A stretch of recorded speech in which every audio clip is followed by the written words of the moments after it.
I think I didn't do anything wrong, just did what made sense in the moment. People act like I'm the villain, but how can love be wrong if it feels right?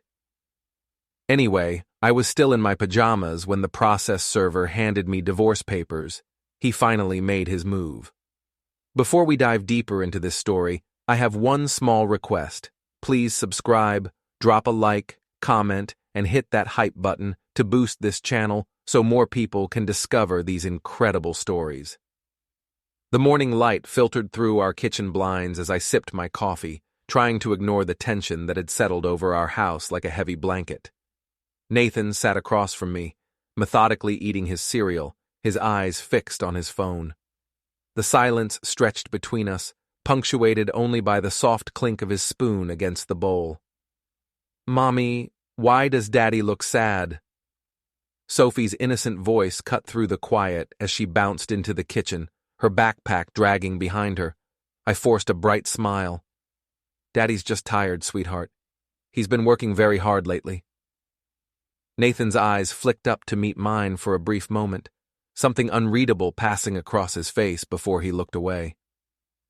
I could feel the weight of last night hanging between us, my absence, his questions, my carefully crafted explanations about working late on the Henderson account. "But you were working late too, weren't you, Mommy?" Sophie climbed onto her chair, reaching for the cereal box. "That's right, baby. Sometimes grown-ups have to work when they don't want to." I avoided Nathan's gaze, focusing on preparing Sophie's lunch. "It's not anyone's fault, it's just how things are sometimes." The phone rang, and I saw Ellen's name flash across the screen, Nathan's mother. My stomach tightened as I watched Nathan answer. "Hi, Mom." His voice was flat, professional. "No, Something came up. Calantha had to work." A pause. "I know you made reservations. I'm sorry." I busied myself with Sophie's sandwich, spreading peanut butter with more force than necessary. Ellen had been so excited about babysitting Sophie for our anniversary dinner. She'd probably spent hours choosing the perfect restaurant, making sure everything was special for our celebration. When Nathan hung up, the silence returned, heavier than before. "Nathan, I already explained." "I know what you explained." His voice was quiet, controlled. "You were working late. The Henderson account couldn't wait." Something in his tone made me defensive. "Why are you saying it like that? You know how demanding my job is. I can't just drop everything because it's convenient." "Convenient?" For the first time that morning, Nathan looked directly at me. "Our anniversary was convenient?" Sophie looked between us, her spoon halfway to her mouth. I softened my voice, mindful of little ears. "Of course not, but you're being unreasonable. These things happen in marriages. You're acting like I committed some terrible crime by having to work late." Nathan stood up, his chair scraping against the floor. "Right. Unreasonable." He kissed Sophie's forehead. "Have a good day at school, sweetheart. Daddy loves you." After he left for work, I felt a familiar buzz from my phone. Jessa had texted, "Girl, you look glowing today. Nathan needs to chill. Some husbands are just too uptight about everything. You deserve to be happy." I smiled, feeling validated. At least someone understood that I wasn't the villain here. That evening, I waited for Nathan to come home. 6 o'clock passed, then 7, then 8. Sophie asked twice where Daddy was, and I told her he was probably working late, just like Mommy had to sometimes. By 10 o'clock, I was annoyed. So this was his game? Sulking like a child because I had work obligations? I texted him. "Very mature, Nathan. Sophie was asking for you." No response. I convinced myself he was just being dramatic, probably staying at his office or maybe at his mother's house, waiting for me to apologize for something I hadn't done wrong. Men could be so emotional sometimes. The next morning, I found an envelope on the kitchen table. My name was written across it in Nathan's careful handwriting. 3 days earlier. The Italian restaurant was exactly the kind of place Marcus would choose. Dimly lit, expensive, the kind of atmosphere that made everything feel more romantic than it actually was. I'd told myself this was just dinner, just catching up with an old friend, but as I sat across from him, watching his familiar smile, I felt something I hadn't experienced in years, the thrill of being desired. "You look incredible, Cal." Marcus reached across the table, his fingers brushing mine. "Marriage suits you." I laughed, perhaps too loudly. "Does it? Sometimes I wonder. Trouble in paradise?" I found myself opening up, words spilling out like wine from an overturned glass. Nathan's coldness, his predictability, the way he never surprised me anymore. How he took me for granted, expected me to be grateful for his stability when what I craved was passion. "You deserve better," Marcus said, and the way he looked at me made me feel like I was 25 again, full of possibilities instead of trapped by routine. When he suggested we go back to his apartment, I didn't hesitate. I told myself Nathan would never know, that what he didn't know couldn't hurt him. Besides, wasn't I entitled to feel alive again? Present day. "So, how was your little reunion?" Jessa poured another glass of wine, her eyes bright with curiosity. We were sprawled across her couch, surrounded by takeout containers and gossip magazines. It was... I searched for the right word. Liberating. "Good for you. Nathan's been taking you for granted for years. Maybe this will wake him up." I felt a flutter of guilt, quickly suppressed. "It's not about Nathan. It's about me remembering who I am outside of being someone's wife and mother." "Exactly. You're not a nun. You're a beautiful, vibrant woman with needs." Jessa topped off my glass. "What did Marcus say about seeing you again?" I hesitated. The truth was, Marcus had been texting someone else while I was getting dressed, had seemed distracted when I'd mentioned maybe doing this again soon. But I wasn't ready to admit that the fantasy was already cracking. "He said he'd missed me." My phone buzzed with a text from my sister Maris. "Hey, just checking in. Haven't heard from you in a while. How are things with Nathan? Mom mentioned you seemed stressed at Sunday dinner." I showed Jessa the message, and she rolled her eyes. "Your family is so nosy. Can't you just live your life without everyone analyzing every move?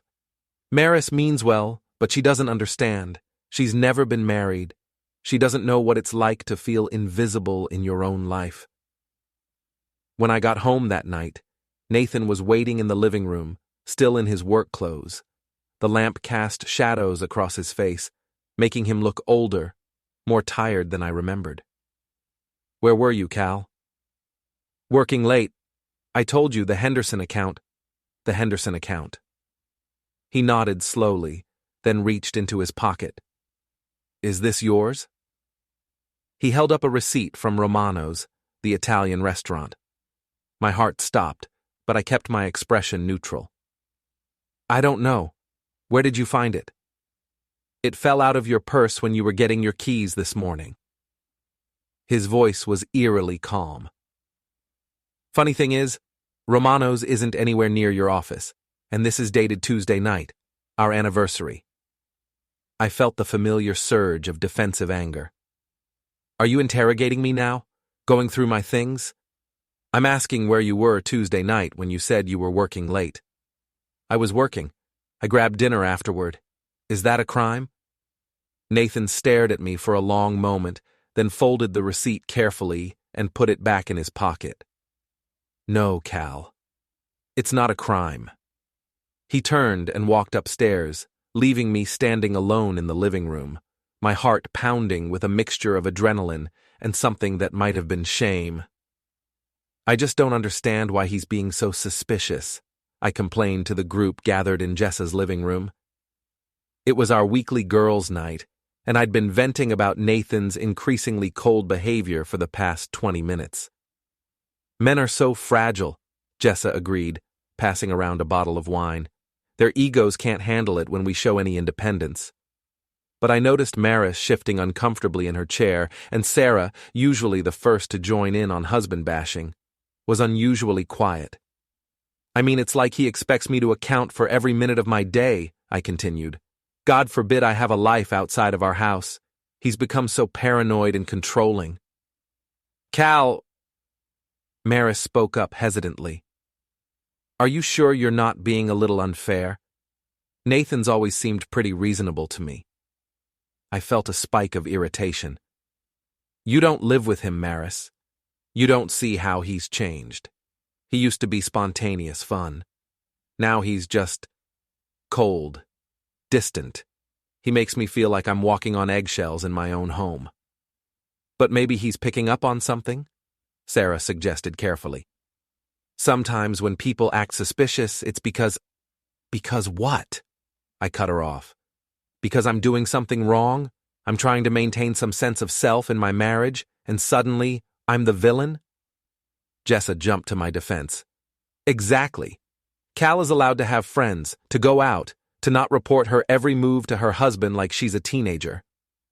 I pulled out my phone and showed them a text thread with Nathan from that morning. Look at this. He asked me 3 times what time I'd be home tonight. 3 times. It's suffocating. What I didn't show them was my own text history. The messages with Marcus, the lies about working late, the careful coordination of our meetings. Later that week, Ellen called.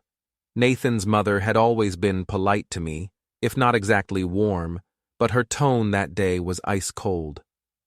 Calantha, I think we need to talk. Of course, Ellen. What's on your mind? My son is heartbroken, and I want to know what you're doing about it. I felt my defenses rise immediately. I'm not sure what you mean. Nathan and I are going through a rough patch, but that's normal in marriages. A rough patch? Ellen's voice sharpened. He's sleeping on the couch, Calantha. He barely eats. Sophie asked me why Daddy looks sad all the time. This isn't a rough patch. This is you breaking my son's heart. Ellen, I think you're being dramatic. Nathan is a grown man, and our marriage is between us. I'm doing my best, but I can't be responsible for his emotional state every second of the day. Can't you? The question hung in the air. Because from where I'm sitting, it looks like you're responsible for quite a lot of his pain. After she hung up, I felt shaken. I called Jessa immediately. She's just being a protective mother, Jessa assured me. Mother-in-laws always blame the wife when their precious sons are unhappy. Don't let her get in your head. But that evening, Sophie climbed into my lap while I was watching TV, her small face serious. Mommy, why does Daddy sleep on the couch now? My heart clenched. Sometimes grown-ups need space to think, sweetheart. It doesn't mean anything's wrong. But he looks sad, and you look sad too. I hugged her tighter, breathing in her little girl scent of strawberry shampoo and innocence. We're not sad, baby. We're just figuring some things out. The next morning, I woke up to find Nathan's side of the closet empty. His dresser drawers pulled out, vacant. A note on the nightstand in his careful handwriting. Cal, I'm staying at Mom's for a while. We both need space to think. I'll pick up Sophie for school and drop her off after. We need to talk soon, but not yet. N. Within hours, my phone was buzzing constantly. Ellen had apparently told Nathan's sister, who told her husband, who mentioned it to his brother, who was married to my cousin. The family group chat was exploding with questions, concerns, and barely concealed accusations. Aunt Linda, what's going on with you and Nathan? Ellen is beside herself. Cousin Mike, heard you guys are having problems. Anything we can do? Mom, Calantha, call me, now. I stared at the messages, feeling the walls closing in. How had this become everyone else's business? Why was I automatically the one being questioned, blamed, expected to explain myself? I typed back, Nathan and I are working through some issues privately. Please respect our space right now. But I could see the writing on the wall. In our family, in our social circle, the narrative was already being written, and I wasn't the hero of this story. The whispers started at Sophie's school pickup. I could feel the other mother's eyes on me, conversations stopping when I approached, sympathetic smiles that felt more like pity than support. Jennifer Walsh, who had always been friendly, gave me a tight-lipped nod and hurried away with her daughter. At work, things weren't much better. My supervisor, Carol, called me into her office on a Wednesday afternoon.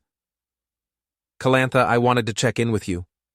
You've seemed distracted lately, and there have been some concerns about your personal stress affecting your work performance." I straightened in my chair. "I'm handling everything fine, Carol. My personal life doesn't interfere with my job. I'm sure you're doing your best, but the Henderson account has had some delays, and you've been taking longer lunches, leaving early." She consulted her notes. "I just want to make sure you're getting the support you need." Heat flooded my cheeks. "Are you questioning my work ethic?" "I'm questioning whether you need some time off to handle whatever's going on at home." The implication was clear. My marriage was falling apart, and everyone could see it. I was becoming that woman, the one people talked about in hushed tones, the cautionary tale of what happened when you couldn't keep your life together. That evening, Maris came over unannounced. She stood in my kitchen, arms crossed, wearing the expression she'd perfected during our childhood, the one that meant she was about to say something I didn't want to hear. "Cal, we need to talk. If this is about Nathan, it's about Sophie." Her voice was firm. "She called me yesterday. Did you know that? An 8-year-old called me because she was scared and confused about why her daddy moved out." Guilt twisted in my stomach. "She's fine. Kids are resilient. She asked me if it was her fault that you and Daddy are fighting." The words hit me like a physical blow. Of course it's not her fault. I would never— "Then tell me whose fault it is, Cal." Maris stepped closer. "Because from where I'm standing, it looks like you're blowing up your family and expecting everyone else to just accept it. You don't understand? Then help me understand. Explain to me why my niece is crying herself to sleep, why Nathan looks like a ghost, why our entire family is walking on eggshells around you." I felt cornered, desperate. "Nathan and I grew apart. It happens. I'm not going to apologize for not wanting to be miserable for the rest of my life. Growing apart is one thing, Cal, but there are rumors." "What rumors?" Maris hesitated, then sighed. "People are saying you're seeing someone else, that you've been lying about working late, that you were spotted at restaurants with some guy." My blood ran cold. People need to mind their own business. "So it's true?" The question hung between us like a loaded gun. I could lie, continue the charade, maintain the fiction that I was just a misunderstood wife in an unhappy marriage, or I could tell the truth and watch the last of my support system crumble. "It's complicated," I said finally. Maris's face fell. "Oh, Cal, what have you done?"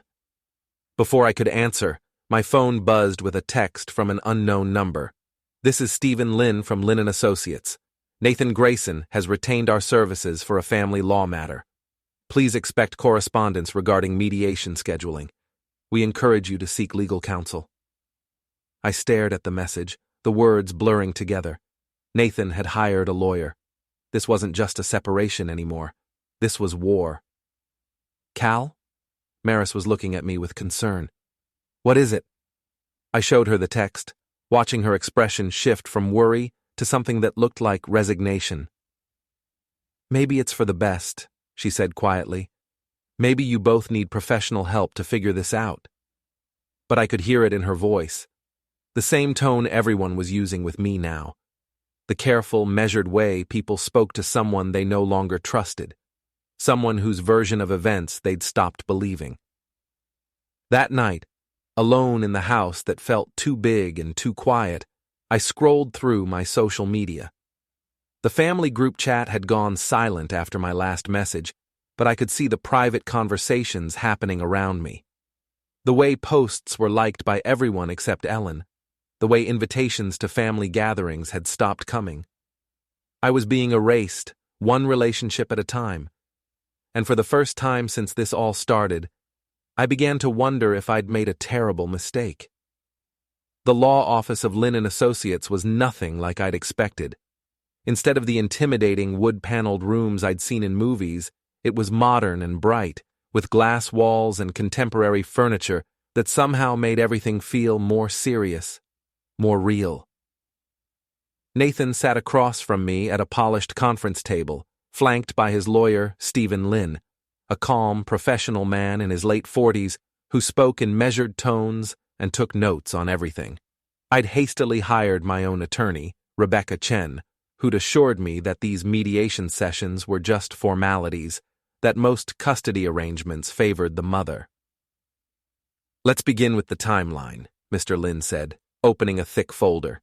"Nathan, would you like to present the documentation we discussed?"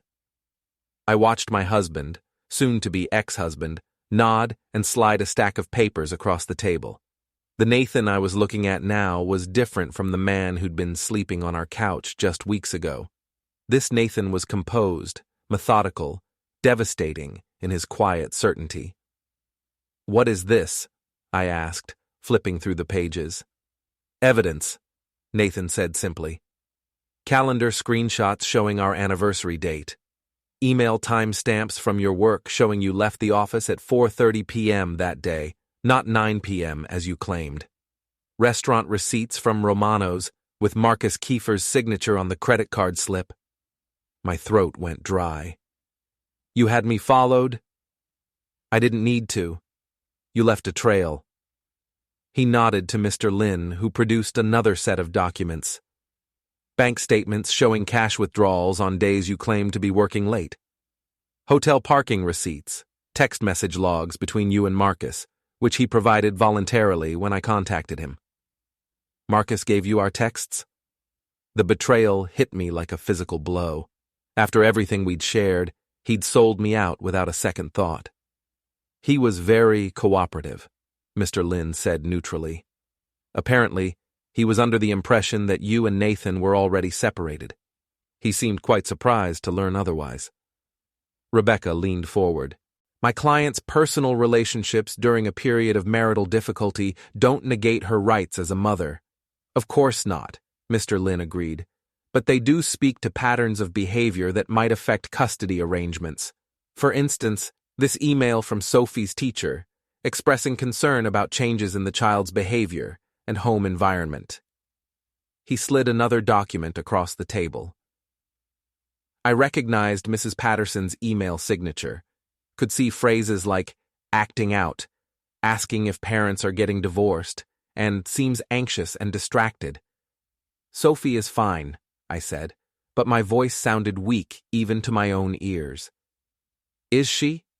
Nathan spoke for the first time in several minutes, his voice quiet but steady. "Because she's been asking me why Mommy doesn't love Daddy anymore. She's been having nightmares. Her grades have dropped. That's not because of anything I did." "Isn't it?" Nathan's composure cracked slightly, a flash of pain crossing his face. "She was in the house, Cal. She heard our fights. She saw you leaving at night, coming home late. She asked me why you were always on your phone, always smiling at messages that weren't from me." The room fell silent, except for the soft scratch of Mr. Lynn's pen on his legal pad. I felt exposed, dissected, as if every choice I'd made over the past months was being held up to a harsh light.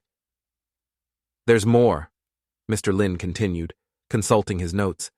"Dashcam footage from a neighbor's security system showing Calantha's vehicle at Marcus Kiefer's apartment complex on multiple occasions, including overnight stays when she'd told Nathan she was at her sister's house."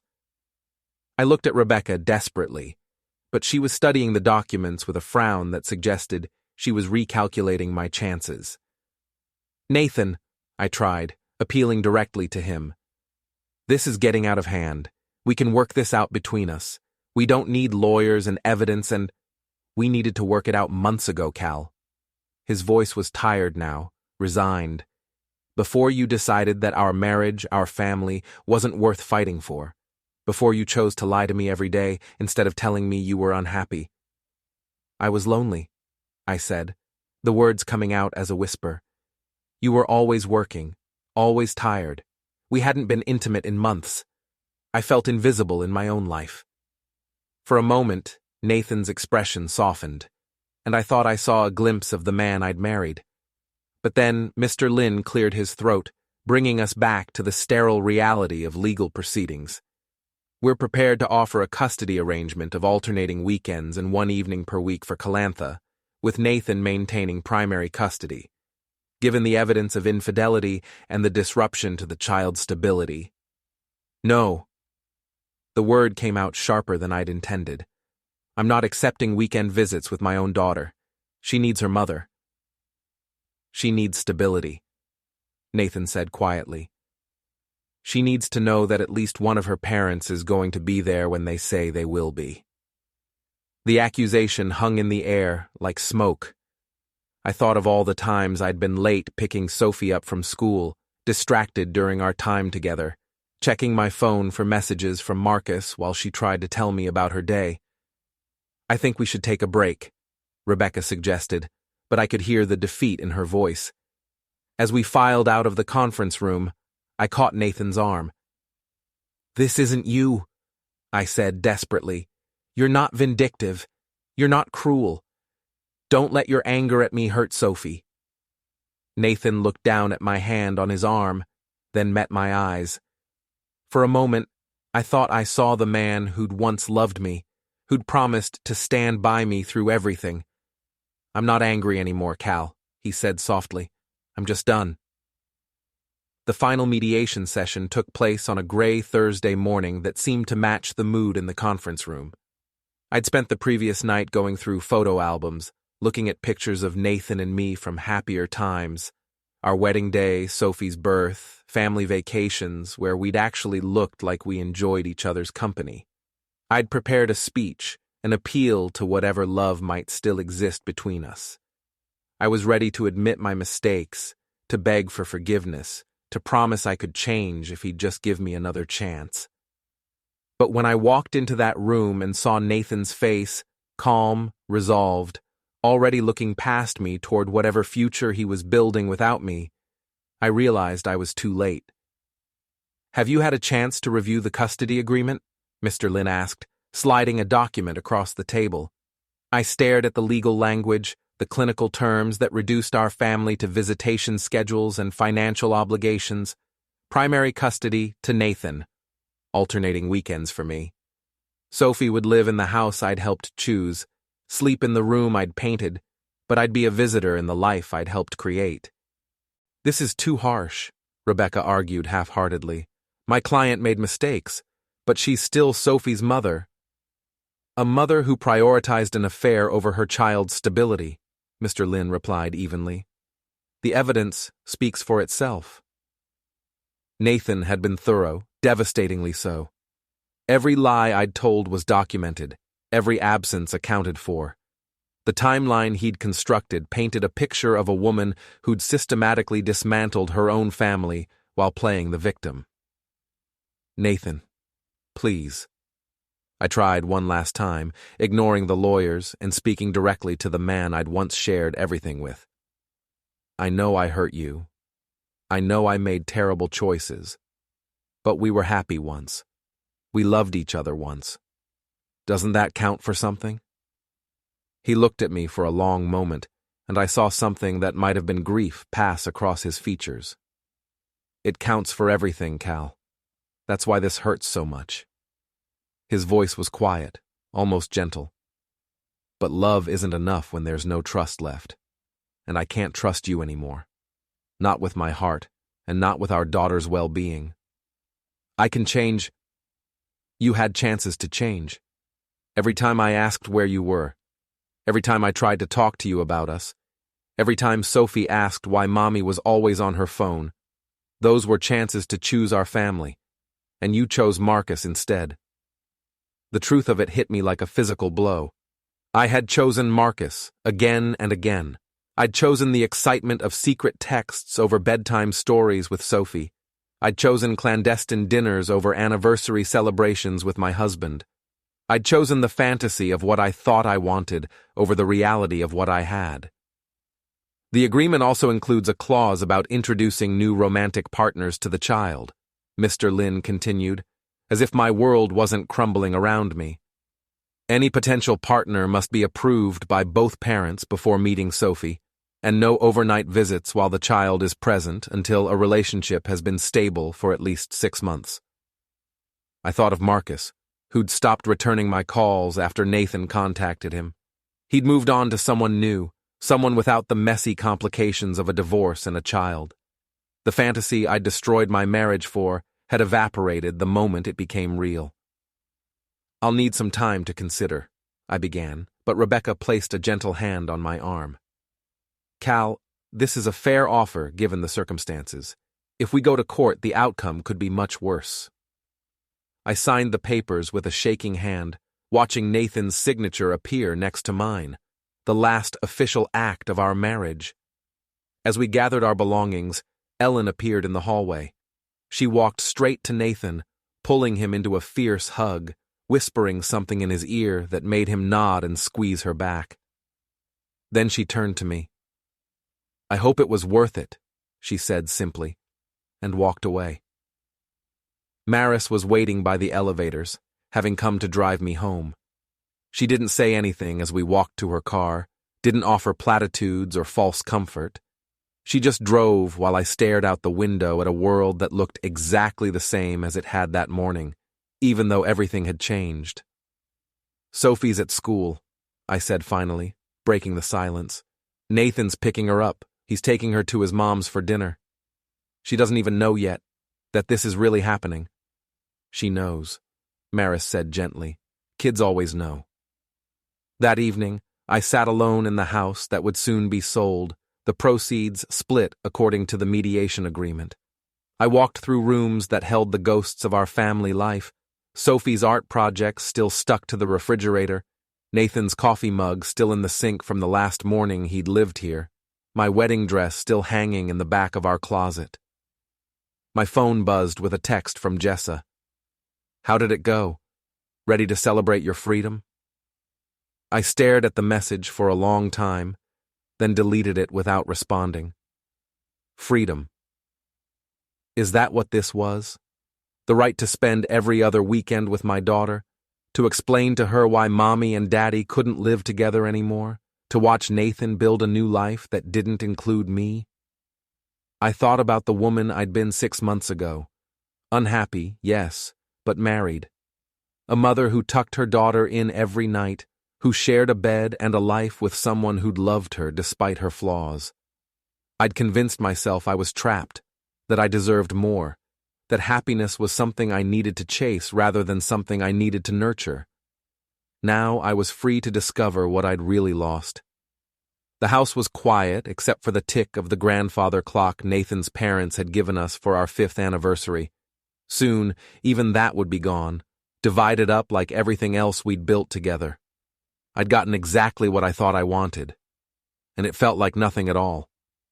6 months later, I watched through my apartment window as Nathan helped Sophie out of his car for our weekend visit. She's grown taller, more serious, carries herself with a carefulness that breaks my heart. He waves to me from the sidewalk, polite, distant, the way you'd acknowledge a neighbor you barely know.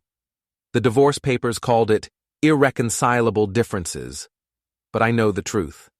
Some differences aren't irreconcilable, they're just irreversible.